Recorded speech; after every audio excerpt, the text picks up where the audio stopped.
Witamy serdecznie naszego gościa. Colleen Hoover. Hello. Hi, thank you all for coming. Wspierać nas będzie jeszcze pani Magdalena Tyburczyk-Zioło, która będzie tłumaczyła naszą rozmowę. Czy to pierwsza wizyta w Polsce? Widziałam, że na fanpage'u polskim czytelnicy mieli wybrać kilka najciekawszych miejsc wartych odwiedzenia. Colleen Hoover była już w Gdyni 2 dni temu, wczoraj w Poznaniu, dziś Warszawa. Czy udało się znaleźć chociaż chwilę, żeby zobaczyć któreś z miejsc polecanych przez czytelników w Polsce?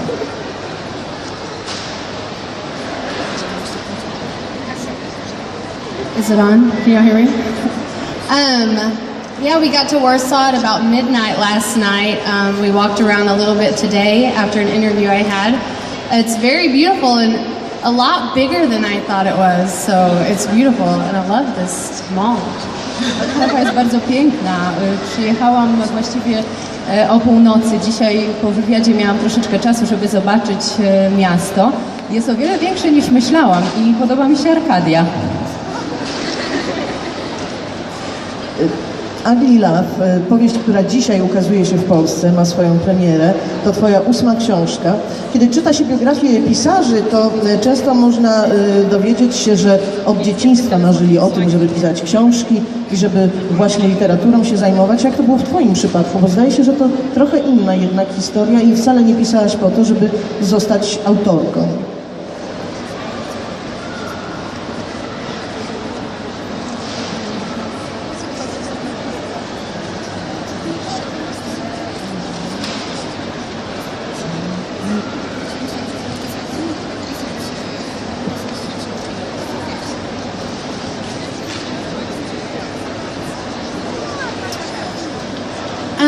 I have wanted to be an author since I was 4 years old and saw my sister writing and I didn't know how to write yet and I was really jealous. So that was when my obsession started and I started trying to teach myself how to write before I even started school. But I've always wanted to be a writer. I just never thought that I could make an actual career out of it. And so I pursued other studies in school and didn't even actually start my first book until I was 31. Tak naprawdę tak, chciałam zawsze być pisarką. Nigdy tylko nie myślałam o tym, żeby zrobić jakąś wielką karierę. Kiedy miałam 4 lata, bardzo chciałam już pisać. Moja siostra umiała pisać, strasznie jej zazdrościłam, więc za wszelką cenę chciałam się szybko nauczyć pisać, żeby móc coś pisać własnoręcznie. Ale tak, zawsze marzyłam jako dziecko. Marzyłam, żeby zostać autorką książek. Snapchat. Już? Jest na Facebooku? Snapchat. Pracowałaś przez pewien czas jako pracownik socjalny. Czy doświadczenia z tego czasu pomagają ci teraz w czasie pisania książek? Dosyć często poruszasz trudne bardzo tematy, takie jak traumy, chociażby utrata rodziców, czy w najnowszej powieści. No nie powiem tego, bo nie wszyscy jeszcze czytali, nie zdradzę. Ale jest to trauma bardzo poważna dla jednego z bohaterów. Czy ta wcześniejsza praca jakoś ci pomaga w konstruowaniu bohaterów z takimi trudnymi doświadczeniami?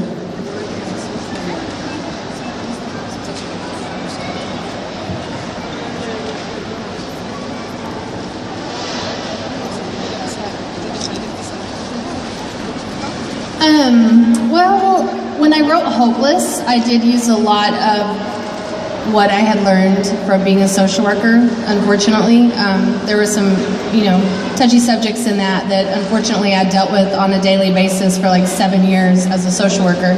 So I think that with anything, like I used to be a teacher, I worked for the state of Texas for 4 years, like any job I've had, any person I've ever been in contact with, I think kind of plays a little bit of a role in everything that I write. I try not to be influenced by people I know because I don't want to write anyone familiar and make them mad, but it mostly just comes from the imagination though. Praca społeczna, tak, jak najbardziej, jeśli chodzi o książkę Hopeless. Natomiast ja wiele rzeczy w życiu robiłam. Oprócz tego, że byłam pracownikiem socjalnym, byłam też nauczycielką, więc tak naprawdę wszystkie te rzeczy, które robię, mają wpływ na moje książki. Wiele rzeczy wymyślam, więc to nie jest tak, że akurat ta praca socjalna miała wpływ na fabułę. Raczej nie piszę o ludziach, których znam. Nie chcę wplątywać ich w moją fabułę, żeby nie denerwowali się, że widzą tam siebie, czytają o sobie, więc tak naprawdę wymyślam postaci. A czy zdarza się, że pisząc o takich właśnie trudnych, traumatycznych przeżyciach, korzystasz z pomocy ekspertów, którzy doradzają Ci, jak bohaterowie mogliby sobie poradzić z jakimś trudnym doświadczeniem, jak mogliby je przepracować, czy jak ktoś z innych bohaterów mógłby pomóc mu w przepracowaniu czy jej takiej trudnej sytuacji?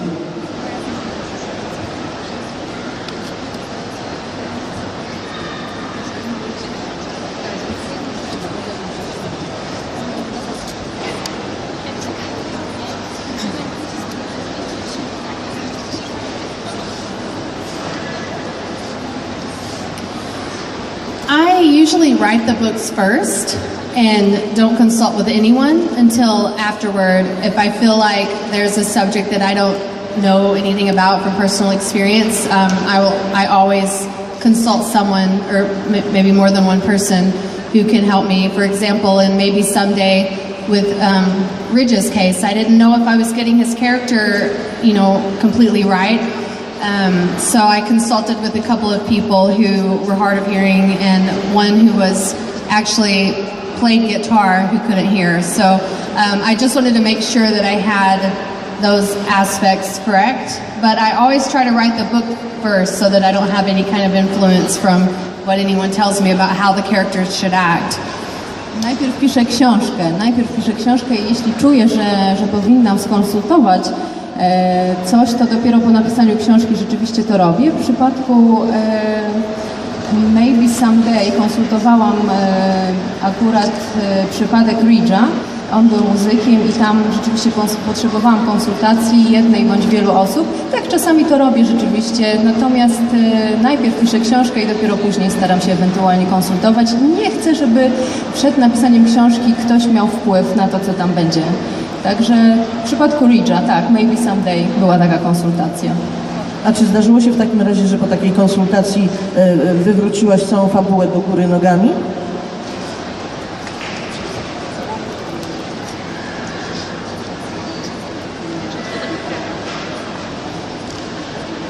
Right. Luckily, no. I would be really sad if that happened. But so far, I feel like I don't know, I guess I've always been a people watcher. I've always tried to play devil's advocate, put myself in other people's situations. So I feel like it's fairly easy for me to be in the mind of a character and react how they would react as the character. So far, I've never had to rewrite anything, but hopefully that never happens. Na szczęście nigdy nic takiego się nie zdarzyło, że taka konsultacja wywróciła fabułę do góry nogami. Bardzo lubię obserwować ludzi i myślę, że sama mam taką zdolność, taką umiejętność wcielania się w innych ludzi. Jestem w stanie wyczuć, co dana osoba mogłaby zrobić. Także mogę się postawić na miejscu moich bohaterów i wiem dokładnie, jak się zachowają, co można zrobić, żeby byli wiarygodni. Także jak dotąd nie stało się to. Mam nadzieję, że to się nie stanie, że wywróci taka konsultacja fabułę do góry nogami. Ostatnie pytanie ode mnie i za chwilę przekażę mikrofon czytelniczkom. Skoro już wspomniałaś o tym, że w pewnym sensie wcielasz się w bohaterów, którzy opowiadają, są narratorami twoich powieści. W najnowszej Alila narracja jest prowadzona dwutorowo i mamy dwóch głównych narratorów. To jest Tate i to jest Miles. Czy trudno jest zmienić rolę? Bo od czasu do czasu wcielasz się w rolę narratorki jako autorka. Piszesz jako kobieta, a zaraz potem odzywasz się jako mężczyzna, Miles. Czy trudno jest zmieniać te role, czy pisałaś na przemian ich partię, czy też najpierw napisałaś na przykład partię Tate, a później dopiero Milesa?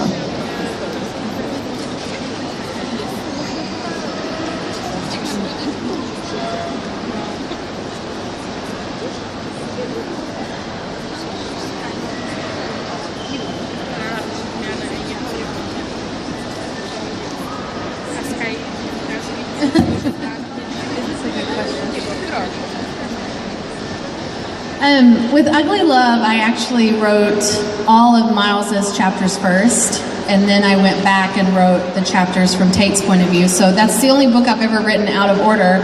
But as far as the difficulty of writing from like a male perspective and a female perspective, I don't find that one is harder than the other, only because I'm neither one of those people. So it's hard just being someone else entirely and creating a character who is consistent throughout an entire book, whether that's a man or a woman or a child or an older person.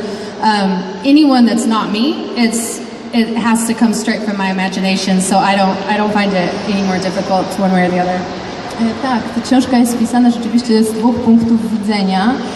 Najpierw pisałam nieparzyste, później parzyste rozdziały.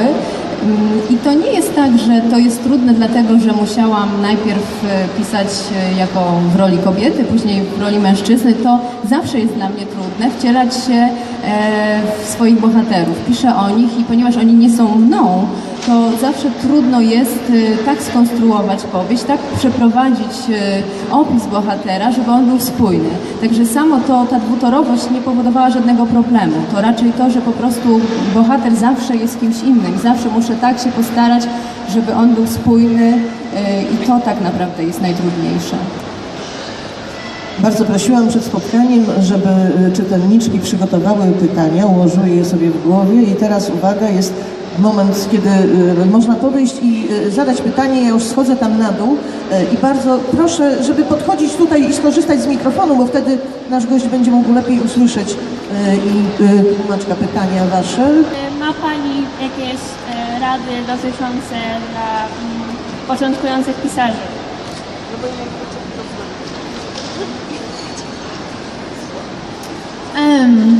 I think.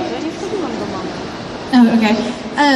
I think the most important thing is to remember that writing and any other form of art is art, and it's hard to make a career out of it. So I think the most important thing is to write from the heart, write what makes you happy, and what happens beyond the completion of your book should be just icing on the cake. I think your main goal should be just to get your story out and write it down, and anything beyond that, you should just be very proud of yourself and grateful for whatever happens.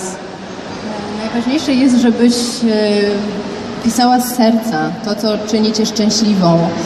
Tak naprawdę to nie tylko chodzi o pisanie, to w każdej sztuce jest ważne, żeby wyrażać siebie. Wszystko to, co jest poza tym, to co już będzie, jak coś zrobisz czy napiszesz, to już coś, co jest poza Tobą, już nie jest tak ważne. Ważne, żeby wyrażać siebie, żeby być wiernym sobie, żeby pisać z serca to, co tak naprawdę chcesz i to, co czyni Cię szczęśliwą. I will add that I didn't know anything about writing or publishing or self-publishing when I first started 4.5 years ago. I knew nothing, and I Googled everything. Like, there are, writing websites out there. There are Facebook groups. You can find pretty much an answer to any question you have as if you research it. So Google can be your best friend. It was mine for a long time. Google może być dobrym przyjacielem, ponieważ ja, zaczynając swoją pierwszą książkę Slump, czyli Pułapka uczuć, tak naprawdę niewiele wiedziałam ani o wydawaniu, ani o pisaniu. Wszystko wygooglowałam. Także technicznie wszystko jest możliwe, że po prostu można wszystko znaleźć w internecie. Także te uczucia są najważniejsze, to co chcemy wyrazić. Technicznie wszystko można wygooglować. Kto chciałby zadać kolejne pytanie? Zapraszam serdecznie. Proszę, tam z tyłu dwie osoby, tak?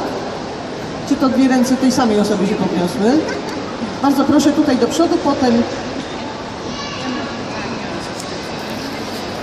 Z której powieści jest Pani najbardziej zadowolona?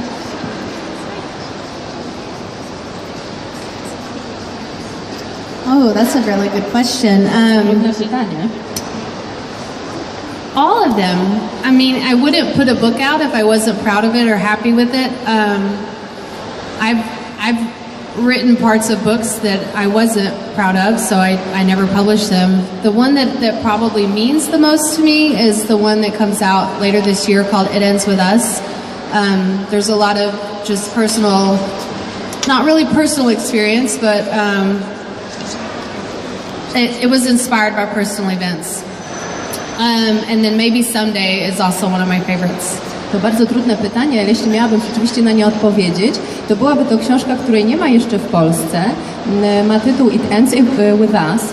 Książka, która ma bardzo dużo osobistych moich przeżyć. Tam jest moje osobiste doświadczenie. Jedyna książka, która bazuje właśnie na moich osobistych doświadczeniach. A jeszcze, którą lubię, to Maybe Someday. Ale tak naprawdę ze wszystkich jestem dumna. Napisałam bardzo dużo różnych części w książkach, z których nie byłam zadowolona, to tego w ogóle nie publikowałam. Także ze wszystkich jestem dumna, a It Ends With Us najbardziej, bo jest bardzo osobista. Chciałam spytać, czy w sensie okładek polskich, co o nich sądzi? No też chciałam.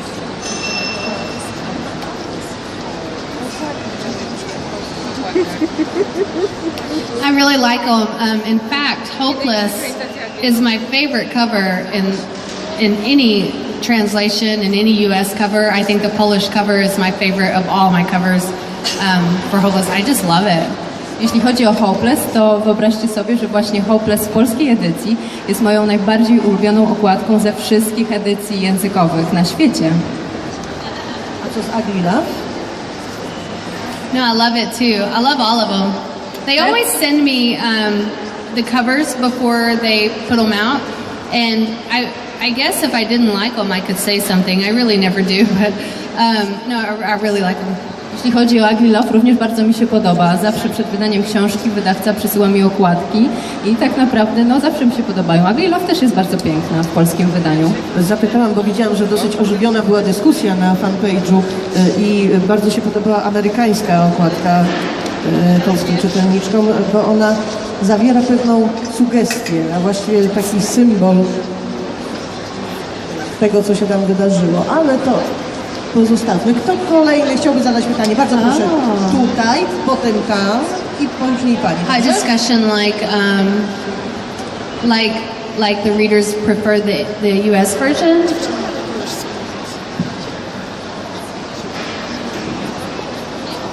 Oh, okay. Yeah. Ja mam takie pytanie, skąd się wziął pomysł na gwiazdki, które dostała w pułapce uczuć, które dostali Will i Lake. Will i Lake od matki później, na których były różne sentencje, które miały im pomóc przejść te wszystkie chwile. Dzięki za spoiler.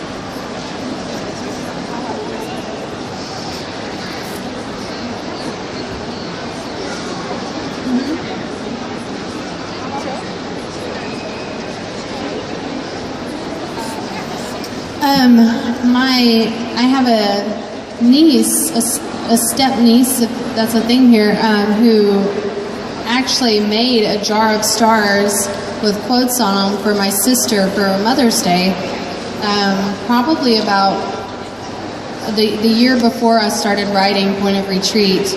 And I loved the idea. I'd never heard of it before, I'd never seen it anywhere before, and I just thought it was the most heartfelt gift, so I included it in Point of Retreat when I wrote it.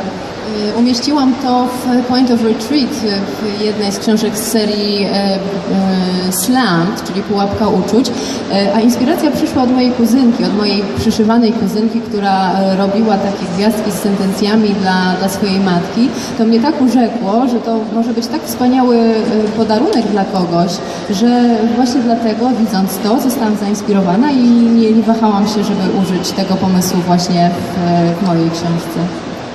Z tamtej strony ktoś się zgłaszał, ale nie udało się dotrzeć. Spróbuj tutaj się do nas, może tędy. Bardzo, bardzo serdecznie zapraszam. A w takim razie kolejność zmienimy. Tutaj za momencik zadasz pytanie. Czy rozważasz wydanie Too Late, które w chwili obecnej jest na Warszawie i zdobyło taką dużą popularność w chwili obecnej?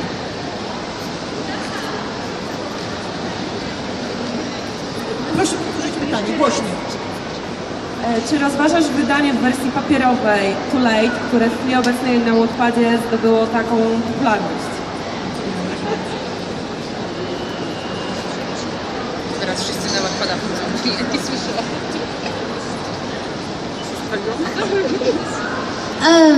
If I do, it won't be until 2017, only because I'm under contract right now and can't put anything out and charge money for it on my own. But I probably will in 2017. We just have to wait until I'm able to do that. Jeśli w ogóle rozważałabym to byłoby to w roku 2017. Nie mogę zrobić tego wcześniej ze względu na klauzulę kontraktu. Nie mogę po prostu wydawać niczego poza kontraktem, więc jeśli jest to takie popularne, rzeczywiście w 2017 roku może w wersji papierowej zostanie wydane.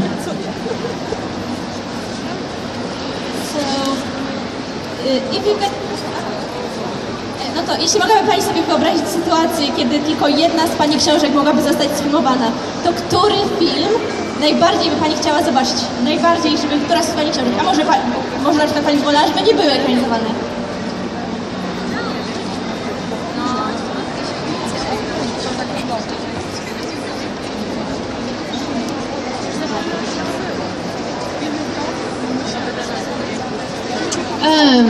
I don't mind if they make movies out of them. I feel like the movie is a different entity than the book, though. So mainly because I wrote the book, no matter what they do with the movie, it's not going to change the book. So I don't mind if they do that. I do feel like maybe someday would be really hard to translate onto film. And I've had a few offers for it, but I've turned them down because I didn't feel like it was a good fit. I feel like if I ever sell that one to be a movie, it has to be with someone I'm very confident could... Is my mic working? Someone that I'm very confident could portray their communication onto the screen. I mean, it would be hard with no dialogue. So maybe someday I'm iffy about, but I would really, really love to see Hopeless turn to film. I think that would be a good movie. Chodzi o tę jedną książkę, to myślę, że wybrałabym Hopeless. Z tego mógłby być naprawdę niezły film. Ogólnie nie mam nic przeciwko temu, żeby filmować moje książki, bo tak naprawdę jeśli nawet zrobiono by film z każdej z nich, to książki pozostają jakby nienaruszone. Film to film, książka to książka. Myślę jeszcze o książce Maybe Someday, która mogłaby być też fajnym filmem, ale myślę, że bardzo, bardzo trudno, żeby przedstawić tę komunikację na ekranie, bez dialogów na przykład. Mogło być to wielkie wyzwanie. Mogłabym się tego podjąć, chciałabym, żeby ten film został zrealizowany, ale tylko i wyłącznie z ludźmi, z reżyserem, któremu bardzo, bardzo ufam. I haven't announced this yet, but I just sold rights to Confess, and then also they're working on Ugly Love right now. Jeśli chodzi o film, to Ugly Love będzie zekranizowany oraz z książki Confess również też będzie film. Jeszcze tego nie ogłosiłam, ale tak właśnie ma być.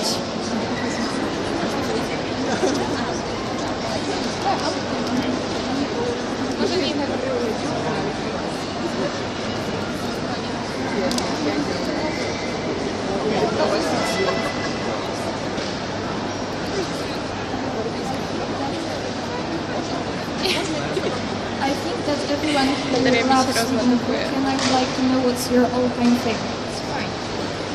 My all-time favorite book? That's really hard for me to say. It changes every day. I don't have an answer for that. It's really like there's not one book out there that I really would say is my favorite. I have favorite authors. Like when I was a kid, I loved Shel Silverstein, Kurt Vonnegut, which none of them wrote romance, so I don't know where the romance comes from. But I will say I have not read Harry Potter yet, and I'm working on it. I'm on page 2. But I just bought it right before I left for tour, so I haven't had time to read it.